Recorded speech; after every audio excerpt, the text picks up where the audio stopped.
दोस्तों, ये कहानी एक ऐसी हिंदू लड़की की है जिसने एक मुसलमान लड़के से शादी की, लेकिन तलाक के बाद उसका हलाला उसके ही ससुर से कराया गया। और ये कहानी सच्ची घटना पर आधारित है। कहानी की शुरुआत होती है उत्तर प्रदेश के बनारस से, जहाँ पर एक कॉलेज की क्लास में हम कुछ स्टूडेंट्स को देखते हैं।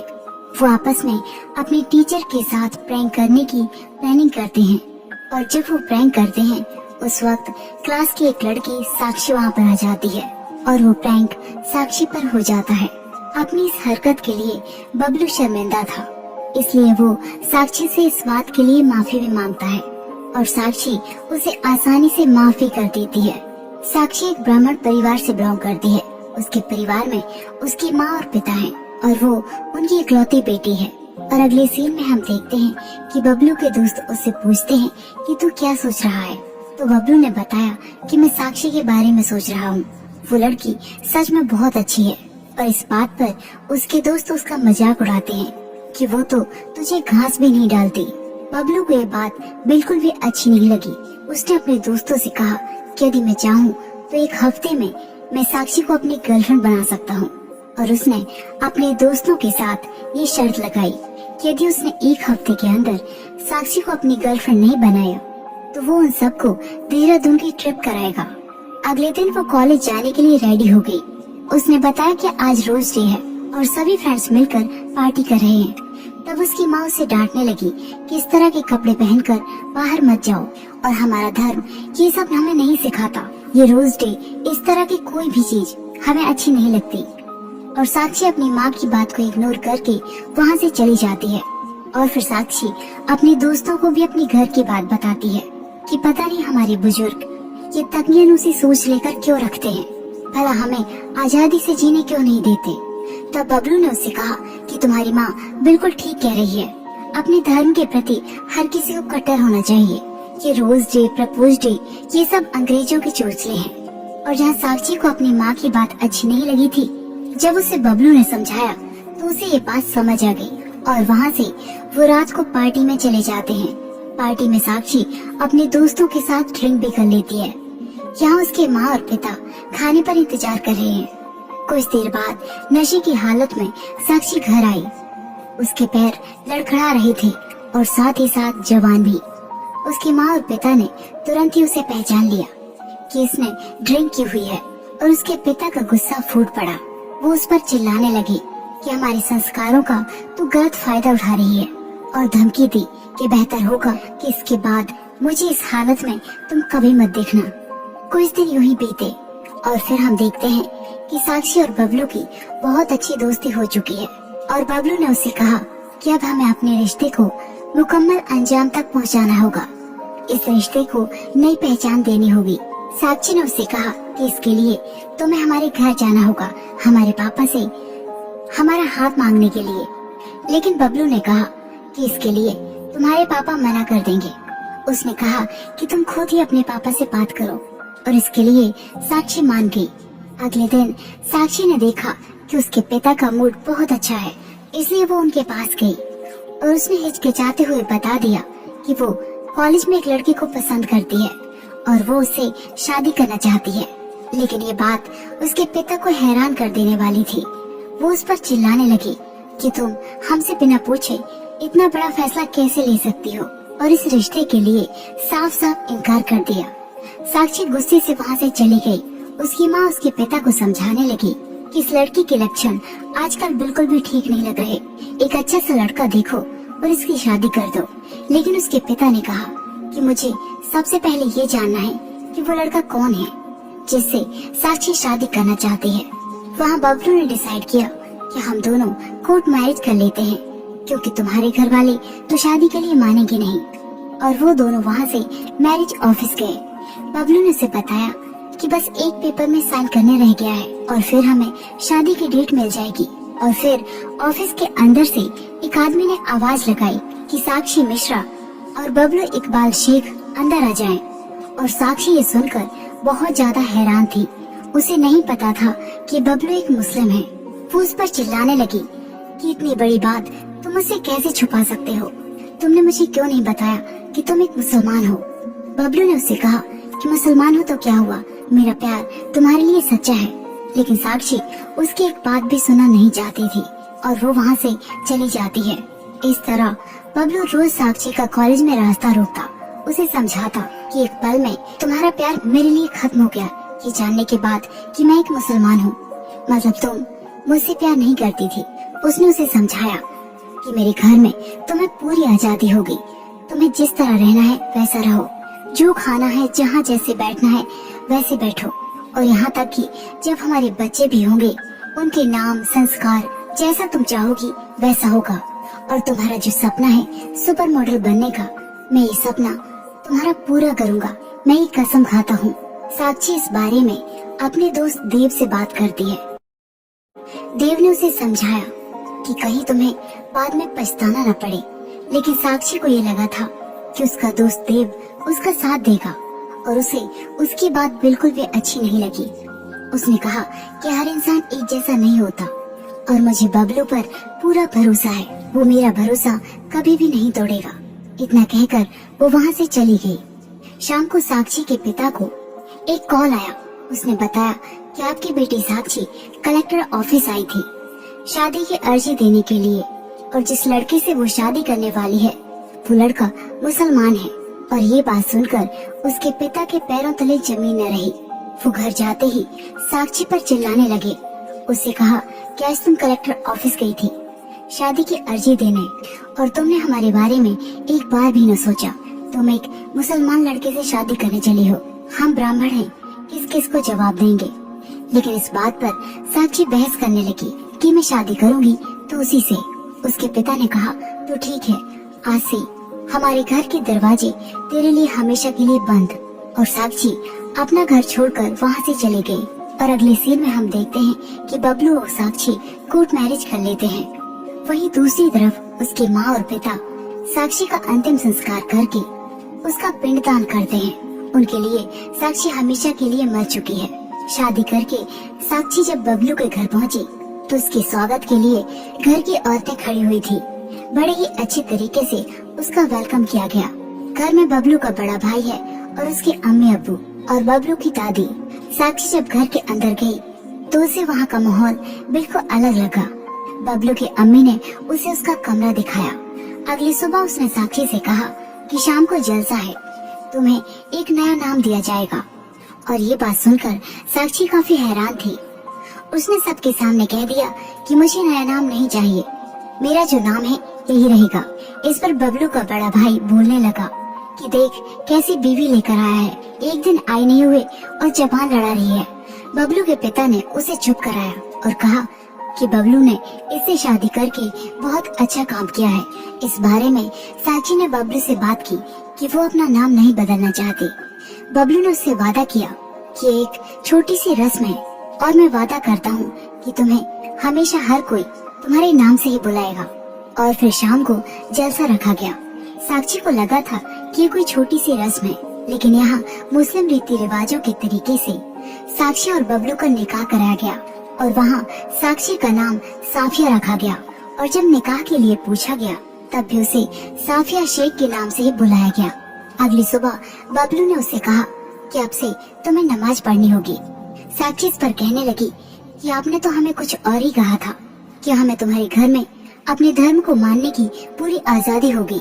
इस पर बबलू ने उसे समझाया कि अल्लाह राम रहीम सब एक ही है और हमें सिर्फ ऊपर वाले की बंदगी करनी है। और उसके समझाने पर साक्षी मान गई। उसने जैसा कहा वो करती गई। और फिर एक दिन साक्षी ने अपनी सास से कहा कि मैं दिन भर घर में बोर हो जाती हूँ, मैं कल से जिम ज्वाइन करना चाहती हूँ। और ये बात सुनते ही उसकी सास ने गिलास फेंक दिया और कहा कि अगली बार ऐसी बात की तो ये गिलास तेरे मुंह पर पड़ेगा। हमारे घर की औरतें कभी बाहर काम करने भी नहीं जाती और तुम जिम की बात करती हो। यहाँ रहना है तो हमारे तौर तरीकों से रहना होगा, बाहर जाना होगा तो बुर्का पहनकर।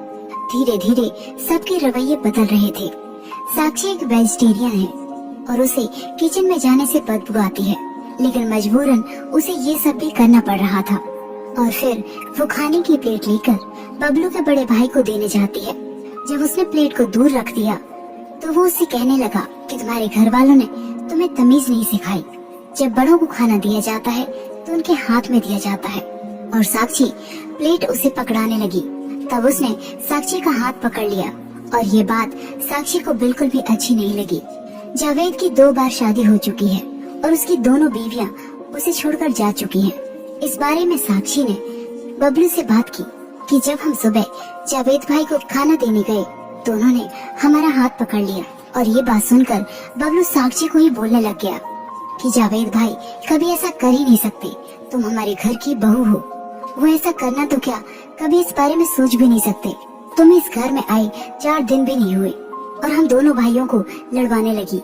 वो उल्टा साक्षी पर ही इल्जाम लगाने लगा और अब साक्षी इस घर में बिल्कुल अकेली पड़ चुकी थी।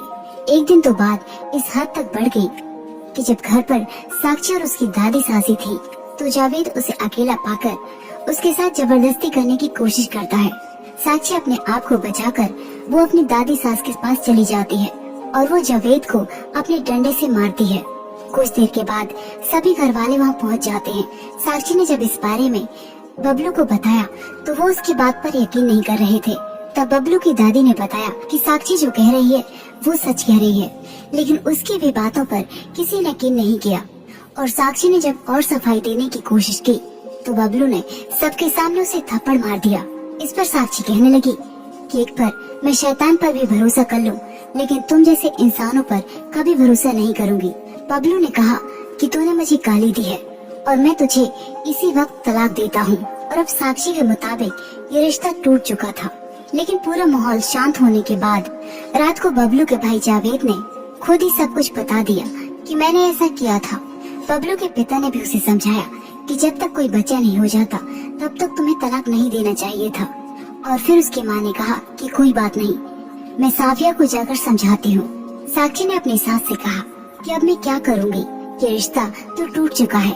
तब उसकी सास ने समझाया कि तुम चिंता मत करो, हमारे यहाँ एक और रिवाज है जिसे हलाला कहते हैं। गलती से गुस्से में यदि पति तलाक दे भी दे तो हलाला के जरिए वो फिर से अपनी पत्नी के साथ दोबारा निकाह कर सकता है। यहाँ हलाला का मतलब है कि जब तलाकशुदा औरत किसी गैर मर्द से शादी करे और उसके साथ अपने पति की तरह रहे और फिर उससे तलाक ले, उसके बाद वो अपने पहले शौहर से निकाह कर सकती है। ऐसा करने से साक्षी मना करने लगी और इस पर बबलू उसे मारने लगा और उसे बांधकर एक कमरे में रखा गया। और अब हलाला के लिए साक्षी के साथ बबलू के अब्बू को चुना गया। अगले ही दिन साक्षी का हलाला उसके ही ससुर के साथ करा दिया गया और उसके साथ जबरदस्ती भी की गई और फिर से उसे कमरे में बांध दिया गया। कुछ दिन तक यूं ही चलता रहा। एक दिन साक्षी की दादी सास घर में अकेली थी और उसने कमरे में जाकर साक्षी को खोल दिया और उसे कहा कि आज घर में कोई नहीं है, तो यहाँ से भाग जा। साक्षी वहाँ से भागने लगी, तभी सामने से उसकी सास आ गई। लेकिन आज उसने उसे साक्षी के नाम से बुलाया और कहा कि आज मैं तुझे रोकना नहीं, तुझे आजाद करना चाहती हूँ। और उसने साक्षी को वहाँ से जाने दिया। वो जब वहाँ से भागने लगी तो उसका पीछा जावेद करने लगा। साक्षी को उसने रोकने की बहुत कोशिश की, लेकिन वो उसकी आंखों में धूल झोंक कर वहाँ से भाग जाती है और सीधा रात को अपने घर पहुँचती है। जब उसके माँ पिता ने साक्षी को अपने आंखों के सामने देखा तो वो हैरान थे और उससे भी ज्यादा उनके दिल में उसके लिए नफरत थी। साक्षी उनके पैरों में गिरकर माफी मांगने लगी कि उसने जो कुछ भी किया अपनी नादानी में किया, अपनी नासमझी में किया, लेकिन अब उसे समझ आ चुकी है। लेकिन उसके माँ पिता ने उसे माफ नहीं किया और उसे घर से बाहर निकाल दिया। साक्षी को अब कोई भी रास्ता सामने नजर नहीं आ रहा था, इसलिए वो अपनी जान देने जाने लगी। लेकिन सही मौके पर आकर देव ने उसकी जान बचा ली। वो उसे रात में हिंदू पार्टी के एक प्रधान के पास लेकर गया और उसकी हालत के बारे में उसे सब कुछ बताया। साक्षी को देखते ही उसने तुरंत ही उसे पहचान लिया और उसने कहा कि मैं तुम्हारे पिता को जानता हूँ, कल सुबह मैं तुम्हें उनके पास लेकर चलूंगा। और अगली सुबह वो साक्षी को लेकर उसके घर पहुँचे और प्रधान की वजह से उसके पिता ने साक्षी को घर के अंदर आने दिया। प्रधान ने साक्षी की हालत के बारे में उन्हें सब कुछ बताया कि उसके साथ क्या कुछ हुआ है। वो नादान थी, लेकिन आप तो समझदार हैं, उसकी हालत के बारे में समझे।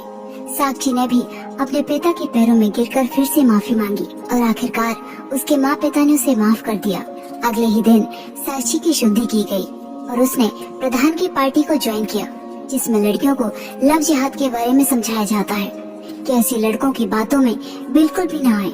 साक्षी ने भी भाषण देने शुरू कर दिए और जब इसके बारे में बबलू को पता चला तो बबलू ने साक्षी को धमकी दी कि ये भाषणबाजी करना बंद कर दे, नहीं तो तुझे इतनी गंदी मौत दूंगा कि तू सोच भी नहीं सकती। और फिर साक्षी देव के साथ मदद के लिए पुलिस के पास जाती है और फिर बबलू को भी वहाँ बुलाया गया। बबलू ने बताया कि ये मेरी बीवी है और मैं इसे बहुत प्यार करता हूँ। साक्षी ने पुलिस को बताया कि इसने खुद मुझे तलाक दी है, लेकिन पुलिस ने उसे समझाया कि आप कानूनी तौर पर अभी उसकी पत्नी है, आप केस फाइल कीजिए और कानूनी तौर पर उससे तलाक लीजिए, फिर ही हम कुछ कर सकते हैं। साक्षी ने कहा कि मुझे उसके खिलाफ कोई केस नहीं करना, मुझे बस उससे डाइवोर्स चाहिए। और फिर रात को साक्षी को बबलू का फोन आता है कि तुम्हें मुझसे डाइवोर्स चाहिए ना, मैं तलाक के पेपर अभी तुम्हारे पास लेकर आता हूँ, तुम्हें बस इसमें साइन करने हैं। और फिर साक्षी भी उसकी बातों पर यकीन करके किसी को बिना बताए उससे मिलने चली जाती है। जब बबलू ने उसे वो पेपर दिए तो उसमें कुछ भी नहीं लिखा था, वो सारे प्लेन पेपर थे और वो उसे यहाँ कोई डाइवोर्स देने नहीं आया था, बल्कि वो साक्षी को जान से मारने आया था। उसने पूरी तैयारी कर रखी थी। जैसे ही उसने साक्षी को मारने के लिए उस पर गन तानी, साक्षी ने गन पर पैर मार दिया और गन दूर जा गिरी। बबलू से पहले साक्षी ने उस गन को उठा लिया और उसने उसकी ही गन से बबलू को जान से मार दिया। और अगले सीन में हम देखते हैं कि उसके घर वाले भी वहाँ पहुँच चुके हैं। साक्षी के पिता ने कहा कि तुमने अपनी आत्मरक्षा में उसे मारा है। और इसी के साथ ये कहानी यहीं पर खत्म हो जाती है। हर कोई एक जैसा नहीं होता, कुछ लोग होते हैं जो ऐसा एजेंडा चलाते हैं। और कहानी के आखिर में हमें ये भी बताया गया है कि इकबाल शेख और उसका परिवार बांग्लादेश के थे, जो पाकिस्तानी गाजी के साथ मिलकर इंडिया में धर्मांतरण का एजेंडा चला रहे थे। साक्षी ने जो कुछ भी किया सेल्फ डिफेंस में किया, लिहाजा कोर्ट ने उसे आईपीसी धारा 100 के तहत बाइज्जत बरी कर दिया और इकबाल शेख और उसके परिवार के खिलाफ मुकदमा चलाने का आदेश दिया। और इस कहानी में किसी एक धर्म को बिल्कुल भी टारगेट नहीं किया गया है। हर धर्म में अच्छे बुरे लोग होते हैं, लेकिन हमेशा औरतों और लड़कियों को ही टारगेट किया जाता है, क्योंकि शायद उन्हें समाज की सबसे कमजोर कड़ी समझा जाता है। चाहे वो रेप केसेस हों, चाहे शादी के बाद दहेज के लिए प्रताड़ना, और या फिर शादी जैसे पवित्र बंधन को हलाला में कन्वर्ट कर देना। इस कहानी के बारे में आपकी क्या राय है, कमेंट बॉक्स में कमेंट करके जरूर बताइए। और ऐसी ही कहानियों के लिए हमारे चैनल को सब्सक्राइब कीजिए। थैंक्स।